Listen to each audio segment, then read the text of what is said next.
আসসালামু আলাইকুম গাইস, কেমন আছেন? আলহামদুলিল্লাহ। আপনাদের সাথে আপু রান্না বান্না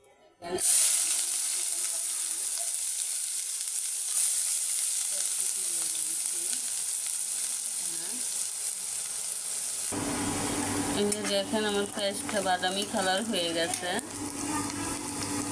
রসুন বাটা 4 চামচ, আদা চামচ, হলুদের গুঁড়া আদা চামচ, মরিচের গুঁড়া আদা চামচ, পরিমাণ মতো লবণ। আমি এখানে চিকেন পাক করবো অন্যরকম আছে।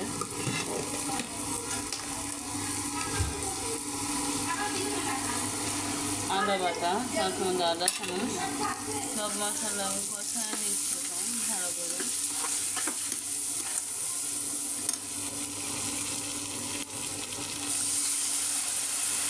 পানি আর ছেড়ে দেবো। সমান হয়ে গেছে। এখানে আমি অনেক চিকেন ধুয়ে রেখেছিলাম, চিকেনগুলো দিয়ে দেবো। সবগুলো চিকেন আমি এটা বোনা করে নিব। এখানে আমি 4 চামচ রসুন বাটা দিয়েছি, আদা চামচ, জিরা বাটা দিয়েছি আদা চামচ, মরিচের গুঁড়া দিয়েছি আদা চামচ, সব কিছু মশলা আমি আদা চামচ করে দিয়েছি এখানে। সব আপনাদেরকে দেখাইতে পারলাম না ভালো করে মশলাগুলা। হলুদের গুঁড়া আদা চামচ, জিরার সব মশলাই আমি আদা চামচ, গরম মশলা আমি আস্ত দিয়েছি না, এটা আমি বাটায় গুঁড়াটাই দিয়ে দিয়েছি। আমি গরম মশলা আস্ত দিই না চিকেনে, সব কিছুতেই আমি আদা চামচ দিয়েছি এখানে। আমি এখন পানি অ্যাড করবো না, ভালো করে কষায় নিব। দেখেন আমার চিকেনটা আলহামদুলিল্লাহ কষানো হয়েছে, অনেকক্ষণ ধরে আমি কষাইছি চিকেন। আমার চিকেন হয়েছে না, এখন আমি পানি অ্যাড করে দিব এখানে। দেখুন আমার চিকেনটা আমি ভালো করে, মশলাও কিন্তু ভালো করে কষাইতে হবে, একটা কাঁচা গন্ধ থাকে নাইলে। আর আপনারা একটা জিনিস দেখবেন, মুরগিতে আদা বাটা একটু কম দিলে, রসুন বাটা অল্প একটু বেশি দিলে মুরগির টেস্ট ভালো। তাই আমি চিকেনের মধ্যে একটু রসুন বাটাই বেশি দিই। আপনাদের হাঁসের মাংস তো রসুন বাটা বেশি দিবেন।